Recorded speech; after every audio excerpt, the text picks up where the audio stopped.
साथियों नमस्कार। भारत का मुसलमान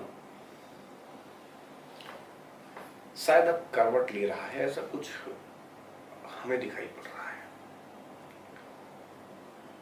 या तो वो अपनी वो रणनीति बदल रहा है या फिर वह एक अच्छे मन से राष्ट्र के साथ कदम से कदम मिलाकर चलना चाहता है। भारत जैसे बहुधार्मिक और बहुसांस्कृतिक देश में मुस्लिम समुदाय की भूमिका और सोच में बदलाव हमेशा राजनीतिक, सामाजिक और वैश्विक घटनाओं के परिप्रेक्ष्य में देखी जाती रही है। परंतु पिछले कुछ महीनों में जो बदलाव दिखा है वह केवल रणनीतिक नहीं हो सकता है, बल्कि मानसिकता के धरातल पर एक बड़ा मोड़ प्रतीत होता है।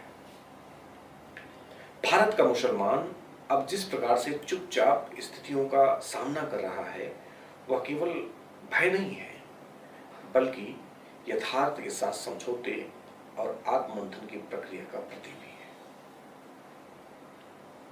सालों से भारत में कुछ राजनीतिक शक्तियां, विशेष रूप से नेहरू परिवार की विचारधारा,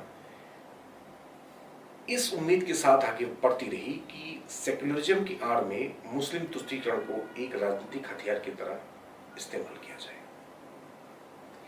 देश के तत्कालीन प्रधानमंत्री द्वारा, मनमोहन सिंह की बात मैं कर रहा हूं, उनके द्वारा कहना कि देश के संसाधनों पर पहला हक मुसलमानों का है, इसी राजनीतिक विचारधारा की उपस्थिति।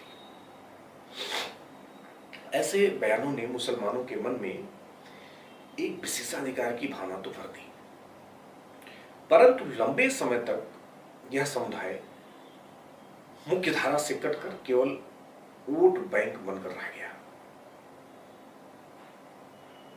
2019 में नागरिकता संशोधन अधिनियम यानी सीए और एनआरसी जैसे मुद्दों पर देश भर में जिस प्रकार शाहीन बाग जैसे आंदोलन खड़े हुए, वह सब इस बात का प्रमाण थे कि मुसलमानों में असुरक्षा की भावना कितनी गहराई तक बैठ चुकी है। तब की स्थिति ऐसी थी कि मुस्लिम समूह खुलकर सड़कों पर थे,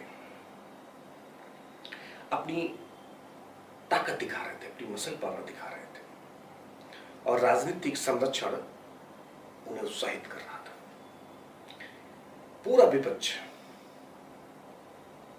उनको कह रहा था तुम आगे बढ़ो, हम तुम्हारे साथ। लेकिन आज उसी समुदाय की प्रतिक्रिया एकदम विपरीत है। संभल में जुलूस की घटना हो या उत्तराखंड में मुस्लिम शादियों की पहचान की प्रक्रिया, वक्फ बोर्ड के अधिकारों को सीमित करने की सरकारी मंशा हो या विदेशी घुसपैठ पर कड़ी कार्रवाई, इन सभी मुद्दों पर अब कोई बड़ा प्रतिरोध या आंदोलन सामने नहीं आया। यह चुप्पी स्वाभाविक नहीं है, बल्कि यह एक गहरी समझ और विवेक का परिणाम लगती है। भारत का मुसलमान आज पाकिस्तान की दुर्दशा और ईरान की कट्टरता का परिणाम देख चुका है। पाकिस्तान जिसे कभी भारत के मुसलमानों के लिए एक वैकल्पिक मुस्लिम राष्ट्र के रूप में देखा गया था, आज आर्थिक, राजनीतिक और सामाजिक पतन के गर्त में है।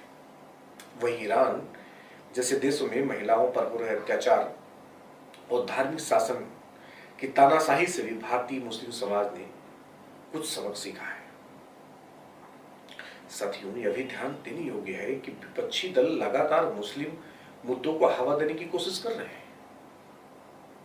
विपक्षी दल कहीं भी चुप नहीं बैठे हुए हैं, वो मुसलमानों को उकसाने की पूरी रणनीति अपनाते हैं। अभी हाल में चाहे वो वक्फ संपत्ति का मुद्दा हो या घुसपैठियों के नाम हटाने का मामला, परंतु मुस्लिम समुदाय का ठंडा रवैया संकेत दे रहा है कि अब राजनीतिक इस्लाम का प्रभाव कम हो रहा है और भारत के मुसलमान अधिक यथार्थवादी होते जा रहे हैं। कहीं ना कहीं इस बात यह बात भी मुसलमानों को समझ में आने लगी है कि भारत अब न तो दारुल इस्लाम बन सकता है और ना ही दारुल हरब, बल्कि भारत को दारुल अमन यानी शांति का क्षेत्र बनाए रखना ही उनके भविष्य के लिए सबसे सुरक्षित विकल्प है। जिस भारत में उन्हें धार्मिक स्वतंत्रता, सामाजिक पहचान और लोकतांत्रिक भागीदारी दी है, उसी भारत में उनका भविष्य सुरक्षित है।